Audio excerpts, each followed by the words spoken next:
let's try this again, because apparently I wasn't recording the first time.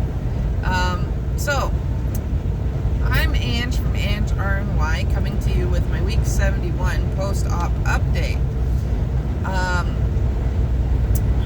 So to begin my spiel, I had surgery on March 7th, 2018 at Guelph General Hospital in Guelph, Ontario, Canada, with Dr. Jules Foutaine-Long.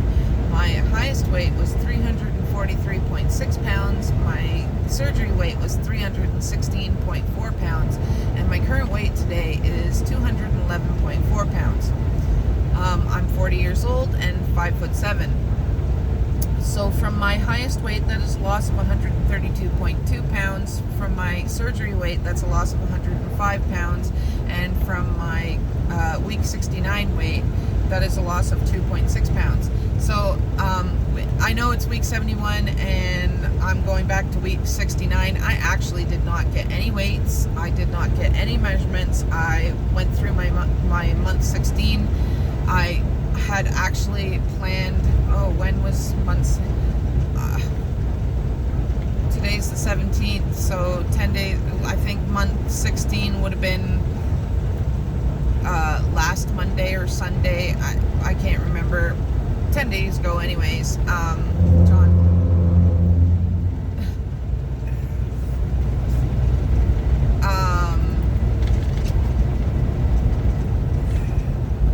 I just was really busy and just didn't have the time to do any of it. Pretty much last week on Wednesday, they actually sent us further to get a load to come home with, so I was really busy dealing with that all day. Didn't get the chance to stop really anywhere with the time to be able to take my weight. And I planned on doing it on Friday, but then we didn't get home until Friday afternoon. So then I was going to do it on Saturday, but so pretty much on Sunday it was my husband's birthday. So on Saturday I got up, I did my run, went home, had a shower, made breakfast for my husband and our friend and myself, and then was getting ready to go into Toronto because there was a Jimmy Buffett concert at the Budweiser stage in Toronto on Saturday, which we were going to go to with some other friends. So my husband had a brother that was 5 years older than him who passed away about 7 years ago, almost 8 years ago now, and they shared the same birthday, and this brother was a Jimmy Buffett fan.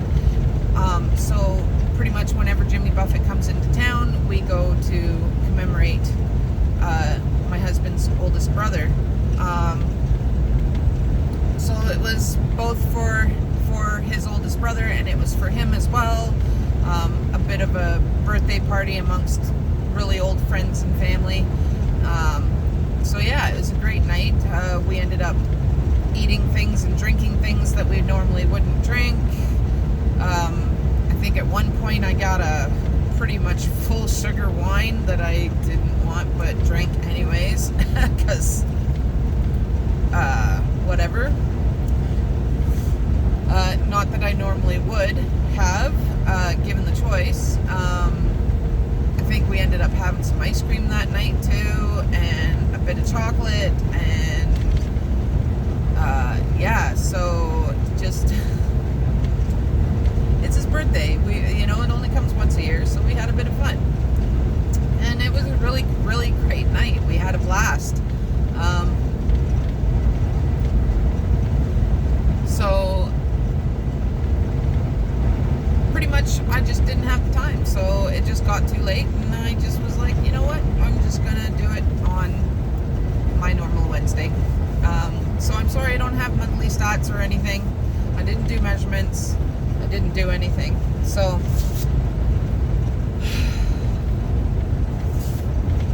yeah, so pretty much that was me for last week. I'm actually surprised about the weight loss because, like I said, I had ice cream.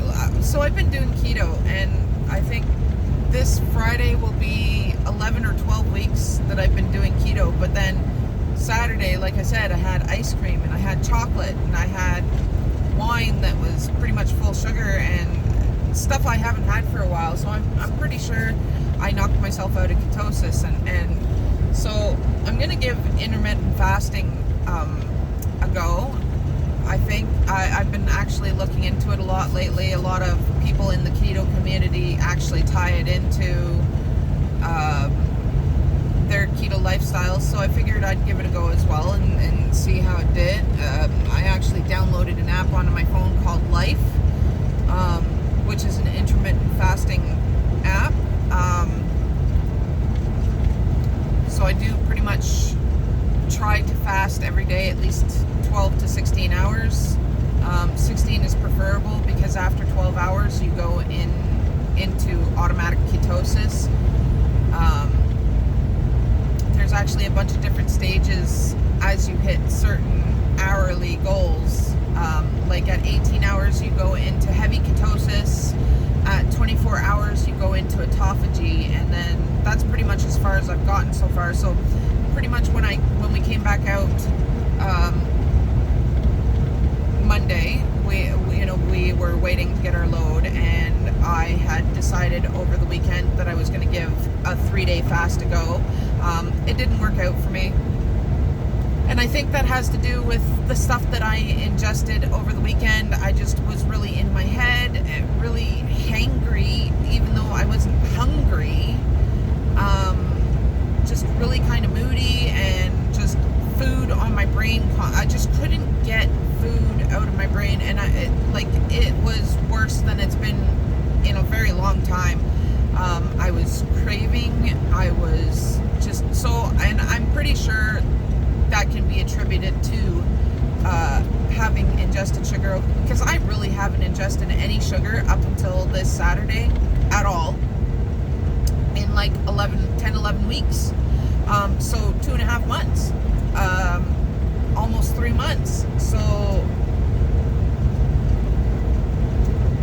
I think it would be better for me at this point to get myself back into ketosis and give a fasting bout a try again, because I want to try to do a 3-day fast. A lot of the different stages in the fasting actually appealed to me when I read up on them, what the different stages are, especially autophagy, because when you reach autophagy, it's starting, your body basically eats the old cells and repairs folded, what's it called? I can't remember the word. Your chromosomes and shit, all the stuff that's bad. It clears your body out of that. So your body basically starts eating itself and just getting rid of the old and sick cells and dying cells and make way for new ones.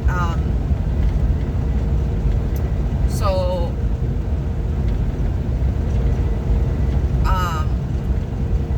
I might give it a try next week. I did make it just past, I think it was like 24 hours and 41 minutes, so I did make it that long. I probably could have pushed, but I was getting really moody and stuff, and that's not something that I want to do. And like I said, I can attribute that to the sugar, to the cravings that were popping up from having the sugar this weekend. So that was a definite test for me, and that definitely told me that I have to be careful when I go out, and I can't eat sugar. I can't ingest sugar. It's not good for me at all. I was also very, very tired last night, right at the beginning of my shift, which wasn't a good thing. And I mean, like, it was really noticeable. I was dragging ass bad, and I just finally gave in and said to my husband, you know what? This is what's going on in my head. This, I just can't stop thinking about food. I'm not hungry, but I can't stop thinking about food. I'm craving really bad. And he's like, yeah, I noticed that you're really tired and you seem more moody than usual. And I was like, yeah, I said, so I don't think this is a good thing for me right now, especially, given the weekend that we had, and that I did eat sugar and things that I wouldn't normally eat. And I think that it's something that I should try later on. But right now, I think I should be eating, because pretty much as soon as I ate, I think I ingested over 3 hours about 700 calories. And as soon as I ate, I woke right up. I didn't feel tired. I didn't feel like I was dragging ass. My head cleared. The cravings started to disappear. It was really weird, but very eye-opening at the same time. So, so it's definitely something I'm going to try again. I think I might give it a shot next week. Just go all this week with, drinking my water and eating, the things that I would normally eat keto-wise, and just whatever, and I'll give it a try and see how I do. And if I make it, I make it. If I don't, I don't. So yeah, part of the reason too why I say I'm surprised is because I ate all the things this weekend that I wouldn't normally eat. So I think this weekend the most I saw on the scale was 216.2, but then I had an episode in the washroom and it went down to 215.6. I think that was Sunday morning. I don't think I jumped on the scale Monday.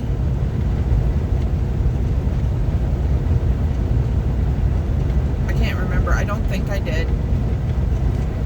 So I'm actually kind of surprised, because in 3 days I've lost 4 pounds, so which is really cool. But like I said, a definite eye-opener. It's definitely shown me where I need to be, what I need to be doing, and what makes me feel good, because I think I've felt the best that I've ever felt since I've been eating keto. And one thing I noticed as well yesterday, I did do a jog. I had planned to do it Monday morning before we got up to go, but I actually ended up sleeping in till 9 o'clock, and that is unheard of for me. I am normally up by about 7, 8 at the very latest. So I mean, an hour or two is not a big deal, but to me it is, because that's the way it's been for years. It used to be that I was up at 5 or 6 in the morning. Now it's usually 7 or 8. And I mean, even after, if I spend Saturday night drinking with my friends at the campfire every couple of weeks, I'm still up at 7 or 8. If it's my day to go for a jog, I'm going for a jog, hungover, feeling like my head is, in a vice, whatever, it doesn't matter, I'm doing it, right? I'll just drink some electrolytes and then I'll go for a jog. And I planned on doing it Monday morning, but I just couldn't. And I attribute that to the sugar as well. It really played havoc with me and the way that I felt and the way that my body felt. So it was a good learning experience for me, and something I will definitely pay better attention to in the future. Not that I didn't pay attention to it, I definitely made those choices.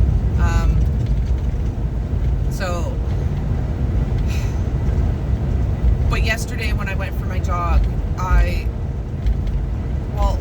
bought new shoes. And these are not good shoes for running. They're good shoes for like walking. They're good running shoes and stuff, but they have thicker memory foam on the insole. And one thing I noticed about them, and I mean, it was a hotter day, so I mean, they'd probably be good in the colder days and, more towards the winter.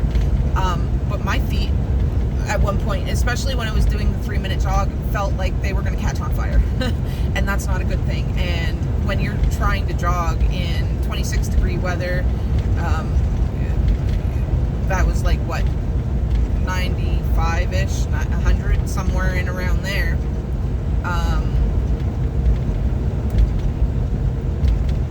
That's not good for your feet to feel like they're going to catch on fire. So I actually, during the first 3-minute jog, stopped most of the way through because my feet were getting that hot, just to let my feet cool down before before I finished the rest of the 3-minute jog. The second one, I just felt really tired, which I attribute to having ingested the sugar and stuff this weekend that I wouldn't normally eat. So I didn't start the second 3-minute jog until about a minute into it because I was just tired. I'd already done most of, that was the last jogging session. And then I actually ended up having to stop with 45 seconds left just for a few seconds, 10 or 15 seconds, just to let my feet cool down because my feet were that hot. And so yeah, I definitely need to get the shoes which I can very easily. That's not going to be a big deal, but I need to get the shoes that I just had because they were actually excellent. A very lightweight mesh, great for running even during the hot weather because I've done it on hotter days with those shoes and they were absolutely wonderful. So yeah, that makes all the difference, right? And I've noticed too with the heat, there's a lot of difference depending on how hot the day is. And I've found that if I'm going jogging in the dark, first thing in the morning even, there's a bit of heat. If the sun's out, it makes it a little bit harder, but I've noticed it's really easy when it's still dark just before the sun starts coming up. It's absolutely great. I've done that a few times and absolutely loved it. So it's just the problem is I'm not always in an area where I can just go and do that. And then when I'm at the trailer, chances are I spent the night before drinking, or even if I didn't drink, I didn't go to bed until later. So I'm not going to get up at 5 o'clock in the morning to go jogging just as the sun's coming up. So yeah, so I don't know. I'm not trying to complain or anything. It is what it is. So yeah. So that's it for us, or for me, for this week. Another thing I actually started doing a couple weeks, and I think it's making a difference. I haven't been drinking coffee except for once in a while. When we went home on the weekend, I was drinking coffee. I actually started drinking ginger tea, and I started drinking it because I saw an ad on Pinterest that said it's actually good for helping to burn the fat in the areas where it's hard for women to lose it. So in the hips, in the lower back, right at the top of your butt, in the bottom of your stomach, and in the tops of your thighs where it's really, really hard for us to lose it. So I actually started drinking it and I really like it. It's actually replaced my coffee for the most part. I'm drinking 1 or 2 of those a day. The recommendation is twice a day, once, when you first start your day, and then once before bed. I think that's really making a difference with me as well. I think it's helping to clean me out and make me feel better inside. The other thing I just actually started doing, so I have a 30-day plank challenge app on my phone, and I've told you guys this before, and I was doing them before up until the middle of April, and then I just stopped doing them. And a 30-day fitness challenge app. So I took the initiative when we went shopping. I bought a thicker mat. It's this thick instead of this thick, because when I do my workouts, it's outside. So all the rocks and stuff, it was hard sometimes on the other mat because of it being so thin. So I reset both apps and started doing them again yesterday, and plan to try and do them every single day. The fitness challenge app actually has rest days within it, every 3 or 4 days. So yeah, I think the plank challenge app doesn't have any rest days, but that's okay. So I definitely felt a real burn in the top of my stomach, right below my below my ribs, at the top of my abs, and then at the bottom of my core, in the pelvic region. Definitely felt a burn there yesterday, so that's a good thing. So, yeah. Good things. Good things learned. Good things I'm doing. And yeah, so anyways, again, that's me for the week. I think that's everything now. So yeah, I will see you all next week. Everybody have a great week. Take care. Bye-bye.